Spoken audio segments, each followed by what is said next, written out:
everybody. This is the last session of the day, so we are going to make it wonderful. And I'm here with Gillian to talk about her business and taking all of the successes that Booking.com has seen in the West and moving them east. So before we get started, Booking.com, maybe you've heard of it.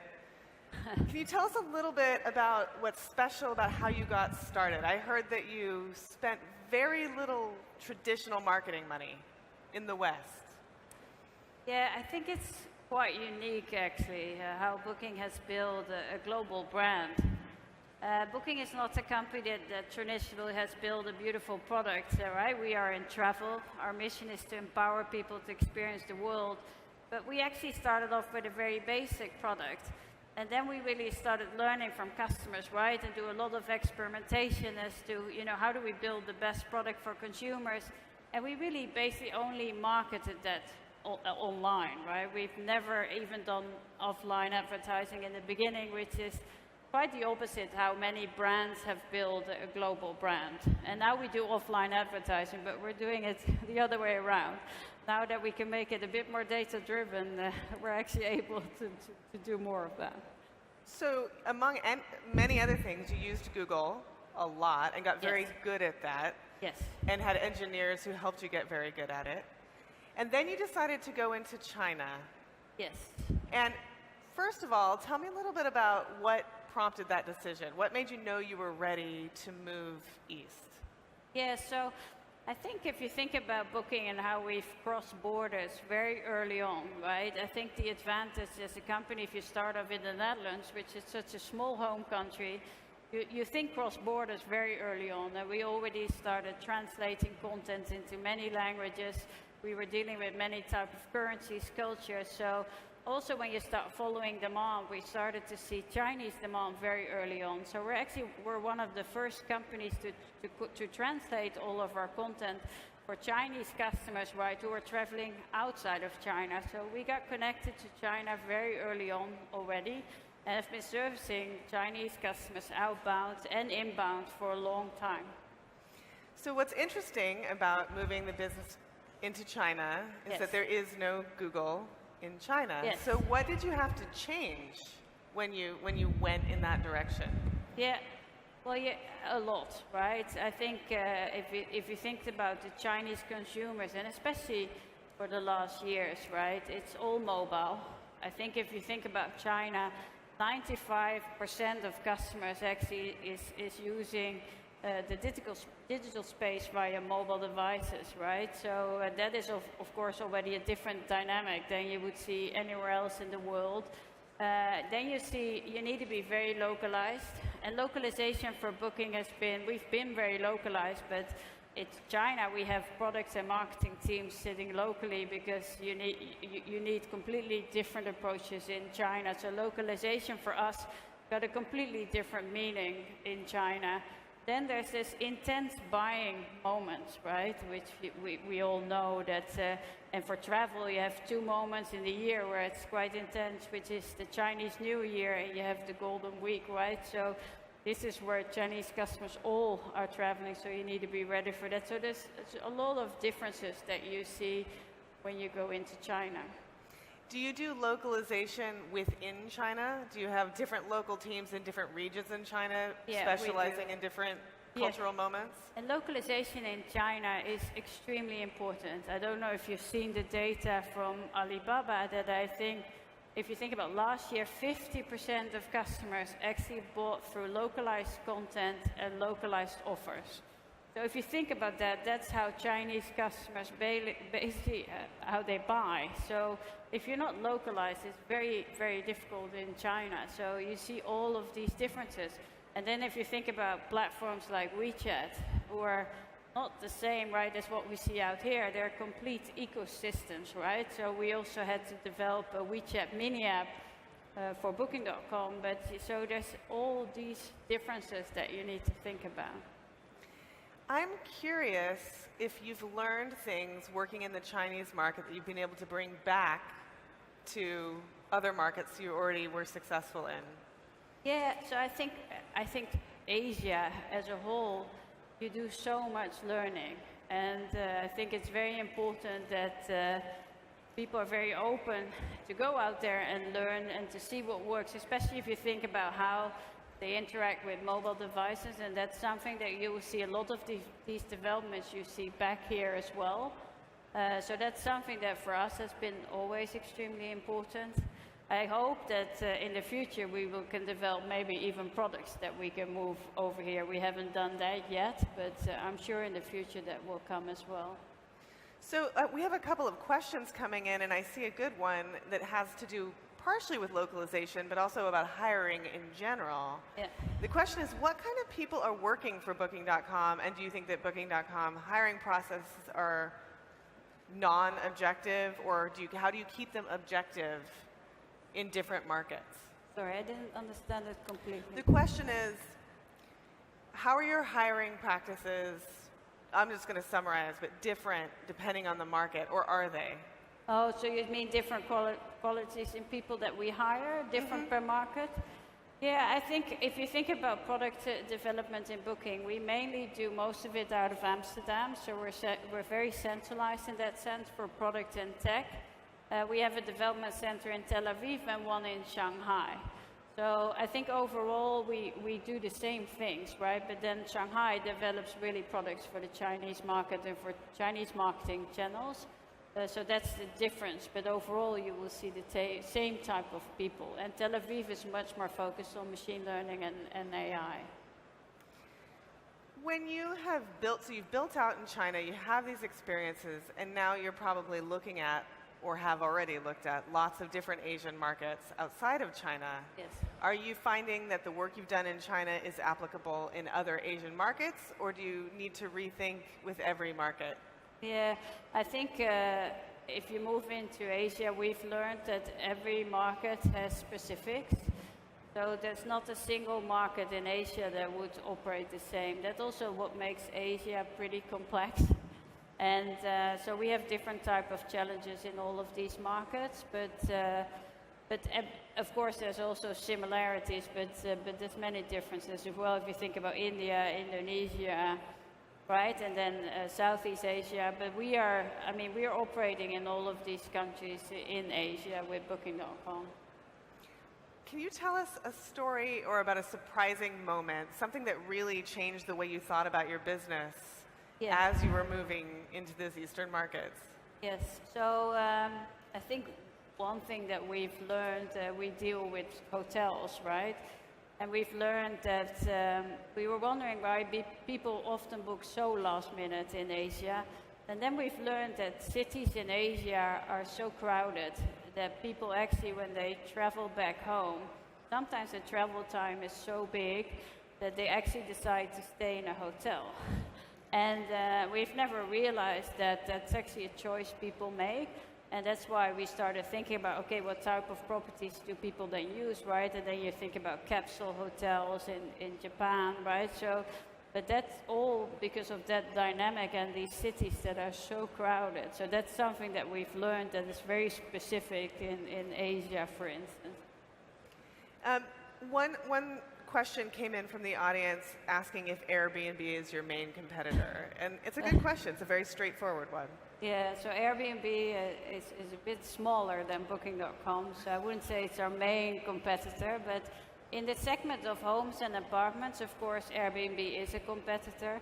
Booking.com offers much more than that already, but of course, but if you think about Booking, we have 5.7 million listings already. In total, we have 29 million listings, but this segment is growing very fast for Booking.com, and we keep investing to make sure we get more of these types of supply on our platform.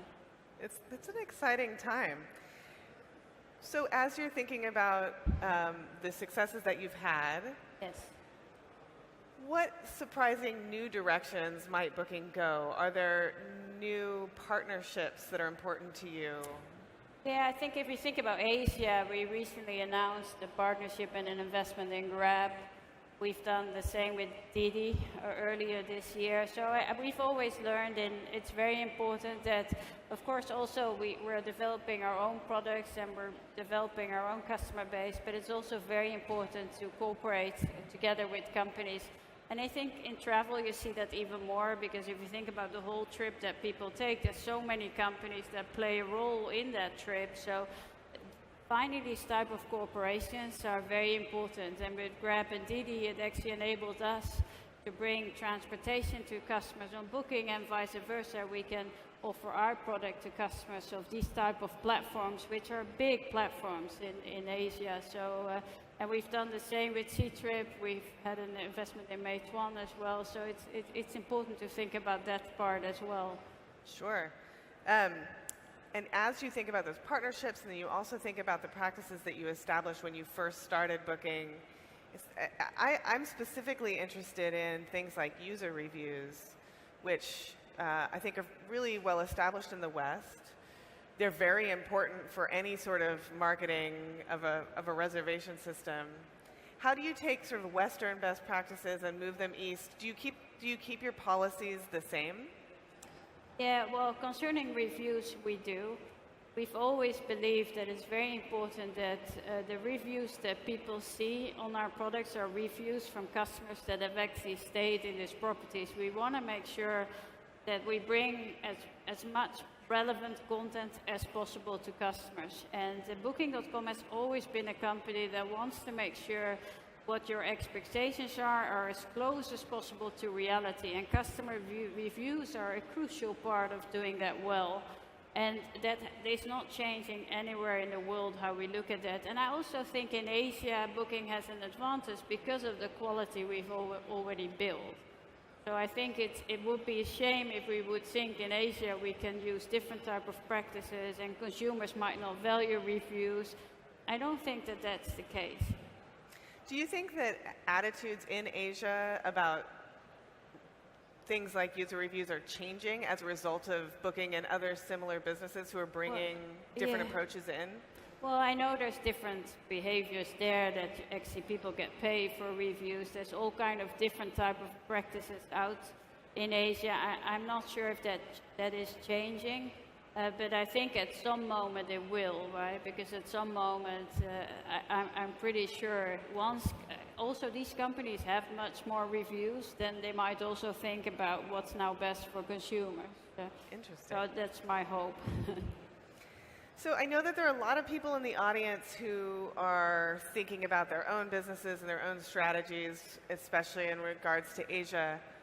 If you were going to make a recommendation for somebody who's just starting to think about taking their product to Asia from the West, what's your biggest recommendation? If you want to move into Asia, yeah, I think once you go into Asia, you should take an open approach. I think it's very important that you're open to change, right? What you're used to and the success that you've built here. That's what we've learned as well. We've learned that even if we understood very well how to generate demand in the Western world, when we went into China, that was completely different. So you need to be really open to think locally and to really adapt to local customers, because a lot of these elements, even customer service, will operate differently. And that is super important. So do you have any other examples of times when you had to change something that you didn't expect to need to change in your practices going into the Asian markets? Something that I didn't expect that had to change? Well, I think it's about customer service, which surprised me the most. If you think about it, in Asia, the quality of customer service is enormously high. And I never realized that many companies stepped into making a business out of customer service because many other businesses were not doing that. And I think that's actually what surprised me the most, how fast people expect answers. I mean, they want instant answers, right? And they actually, if they don't get answers, there's even incentives, right, to make sure companies are focused on giving answers immediately. So you see in customer service, that surprised me a lot, the quality that you would see in these markets, which actually Booking has learned a lot from. Wow. Yeah. Is there a specific kind of research that will help people make this jump? Is it really just about going and spending time in the market you plan to enter before you enter it? Yeah, well, customer research, I think, because any product might operate differently, but customer research, I think, also for Booking.com has been crucial in these markets. And I think also if you look at data out there, right? I mean, these platforms in China are huge. I mean, WeChat has 1 billion active users a month, right? So if you think about all of these data points, and then if you think about apps, I mean, the apps usage is enormously in these countries. I think they expect by 2020 it's like $43 billion revenue, which in 2016 was still, I think, 24 billion. So that is growing so fast. That's fascinating. And it's all these data points. So circling all the way back to the start of your business, this question came in from the audience. How do you increase the retention of your first customers? So as you're paying attention to new customer bases, a new audience, how do you take care of that original set of customers? Yeah, so I think with Booking, we keep always measuring what we're doing. And I think we do not make difference into first customers or new customers, but we have a very active customer base, which we keep engaging with, we keep measuring. And I think you need to keep doing that over and over again to make sure that you keep adding value to customers, no matter how long they're with you. And if you keep measuring and you see the customers still keep coming back to Booking.com, then you're actually doing a good job. And but it's important that you do not lose sight of that, because these are often your best customers, right? Those are wise words, and I think that for anybody entering the market, it seems like what you're saying is the most valuable part, or the most valuable thing that you can do moving into that new market, is to expect change, to expect to do things differently. Have you found that you need to iterate as much as you needed to when you went into your first Asian market each time you go into a new market? Or are there sort of just small adjustments? Do you feel like you have practice now? I think if you think about Booking.com, we've always built a product that is globally scalable and locally relevant. But that meant that our product basically looks the same all over the world. I think China is a big exception, but many markets in Asia, you would see Booking having a similar product. But you have small differences, how you contract supply or how you do your pricing strategy, right? So there's different elements within your flywheel that might operate differently or need a different approach. But overall, you would find Booking.com quite similar all over the world, which I think the learning out of China, I hope we can even bring back into other parts of our products. Absolutely. Well, thank you so much for joining us. Thank you. Congratulations on all of your expansion efforts. And I hope everybody has a wonderful evening. Thank you. Thank you. Thank you, Gillian.